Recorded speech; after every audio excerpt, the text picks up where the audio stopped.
This is probably, no, this is one of the best books I have ever read in my entire life. You need to go get a copy right now if you haven't and read this because it will change you forever. Hi beautiful friends and book lovers. Today I'm going to be doing a mini review and a long discussion on The Strange and Beautiful Sorrows of Ava Lavender by Leslye Walton. This is one of the best books I've ever read in my entire life. Probably hands down the best book I've read this year. And you guys know how much I loved Throne of Glass, and this was just two totally different books, but this is so amazing. I'm just going to get started on the non-spoiler review. I will put somewhere up here where the discussion starts for those of you who have read it.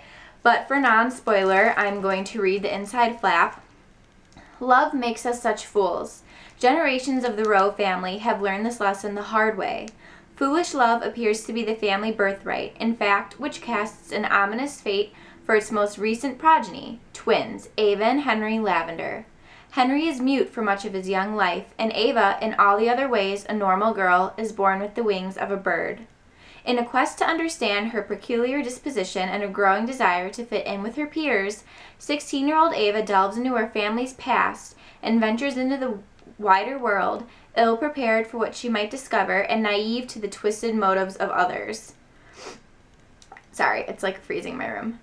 Others, like the pious Nathaniel Sorrows, who mistakes Ava for an angel and whose obsession with her grows until the night of the summer solace celebration. That night, the skies open up, rain and feathers fill the air, and both Ava's quest and her family's saga build to a dark and heartbreaking crescendo.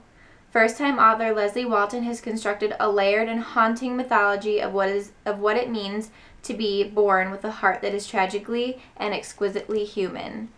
That pretty much sums this up. There are a lot of main characters in this book, but the book is about Ava and her family. And as the reader, you don't even meet Ava until the middle of the book because it is following her mom, Vivienne, and her grandma, Emmeline, and then a little bit of Emmeline's parents. You guys, please read this book. Like, it's amazing as you're reading it and you're reading the history, and then it just takes this turn that you're not expecting, and it is insane, and the writing is beautiful. Everything about this book is beautiful. It's The Strange and Beautiful Sorrows. There are some sorrows in this. This book is about love and different types of love and mental illness, and it just touches on everything. So, yes, please pick up this book and then come back and discuss it with me, because now I'm going to start discussing the book. Jesus, Nathaniel, are you... Oh my god. His character. You guys... that was really, really messed up. Like, I gagged, I dry heaved, I cried when I read the part about him raping her and then cutting off her wings. I was like, you are such a sick bastard. I wasn't expecting that. I don't know if you guys were, like, I was expecting it once I met his character. I'm like, okay, something's freaking wrong with him. Like, he is not playing with a full deck of cards. But yeah, I didn't think he would stoop to that level of craziness. But anyways, let's discuss that later. First, so we start off with Emmeline and how she has three first loves, and she really likes that Satan Lush guy, and then she realizes he impregnated her sister Margot. I'm not a French speaker, but that kind of looks like what, that's like what I think it would be, plus it kind of sounds nice. Margot.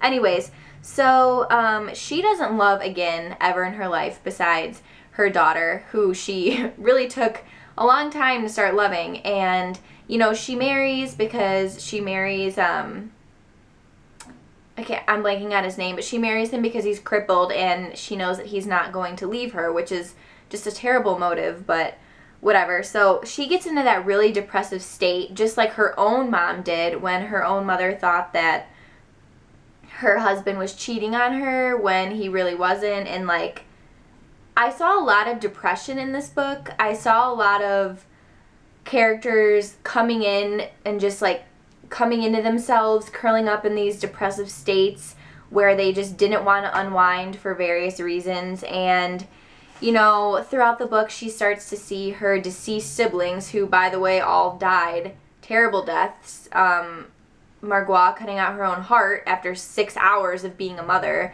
and then Renee getting his face shut off. Yeah. Is that how you say it? Sorry, I'm like really tired. Yeah, someone shot him in the face and ruined his beautiful face, because we were told like 15 times how beautiful he was in this book.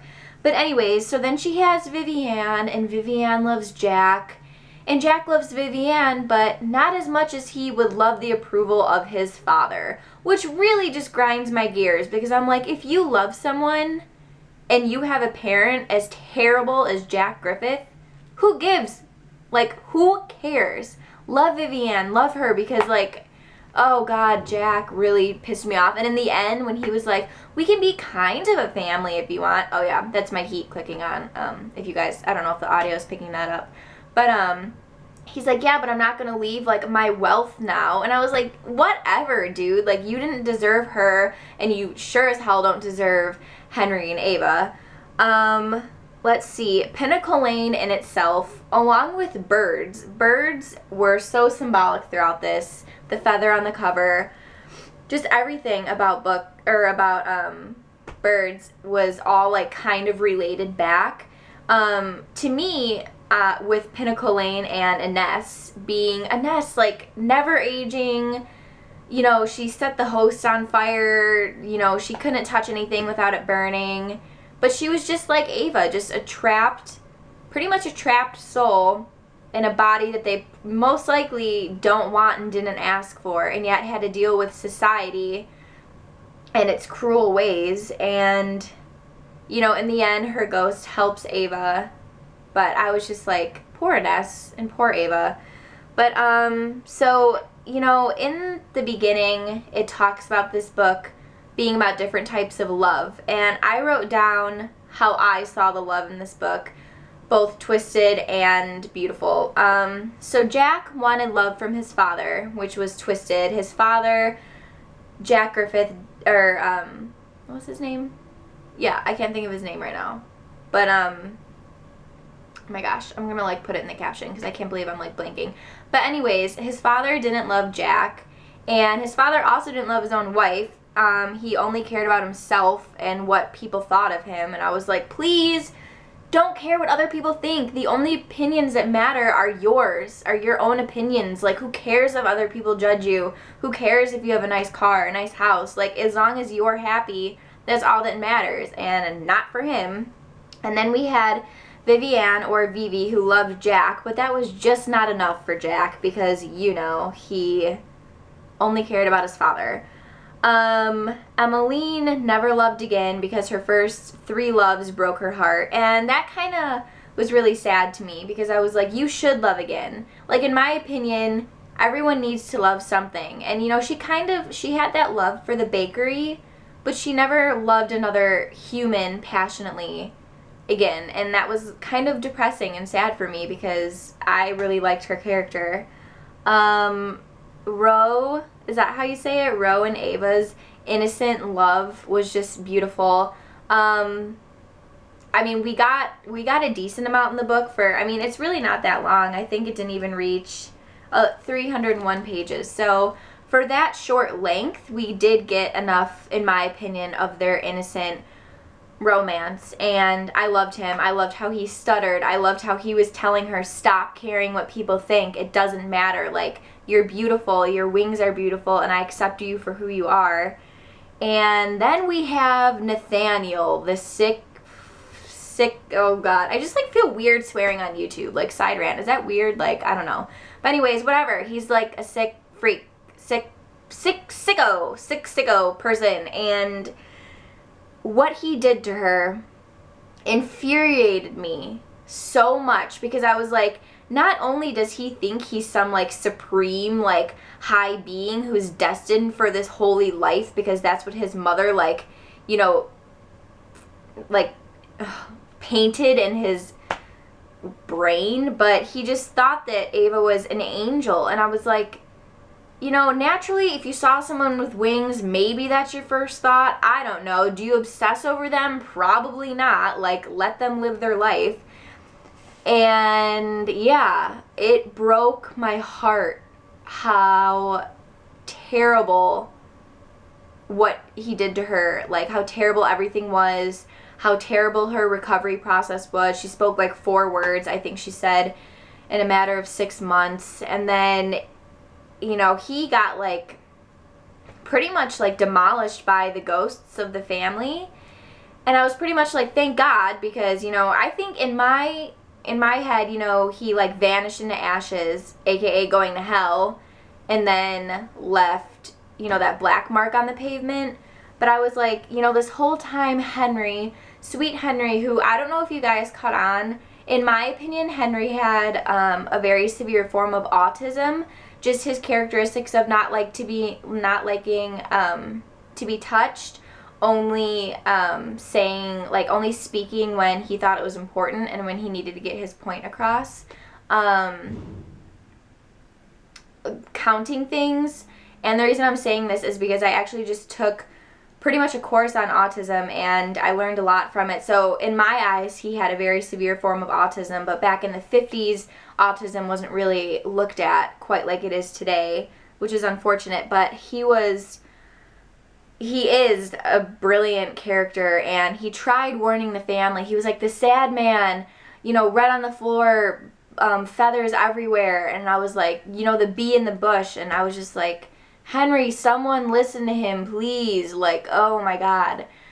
But yeah, and then at the end, at first, I was like, in the last part when Jack is looking at Ava from his house and he can see her on her balcony and she spreads her wings, like, we were never really clarified if she had grown back her wings, which I'm aiming to believe, because, you know, it talked about how, like, he saw her bandages, like, flowing in the wind, and I was like, at first I was like, oh my God, she committed suicide, and he, like, thought that her bandages were wings, and then I was like, wait, no, that would be a really depressing ending. And it talked about how she did think of suicide, and she did think of death, but in the end, she didn't commit suicide, thank God. And it's like her wings grew back, and maybe that's because Inessa's ghost was like, it's all going to be all right now, or maybe it's just because, you know, kind of like how a wound heals, her wounds healed. So with her wings growing back and her flying away into freedom, I thought that was just a perfect ending. This book, like, I wasn't expecting it to take such a dark turn, but this book was written so beautifully. I was always like, I'm like at a loss for words, like you guys can see, like, literally, I know English, I promise I know English. But yes, I don't know, I loved this. It's gonna be hard for books to compete with this, in my opinion, for making it to my favorites, because this is such a good book. So for those of you who have read it, please leave in the link down below what you thought of the book. And yeah, and now I'm going to pick from my butterbeer mug to see what my next video on my channel will be. Let's see. I know you guys can, like, never read this when I show it up to the camera, but let's see. This one feels lucky. 10 of my ways to be happy, gain happiness, and be positive. I'm so excited to film this. And yeah, I will see you guys at my next video. Thank you so much for watching and commenting, and you guys all rock. I'll see you in my next video. Bye.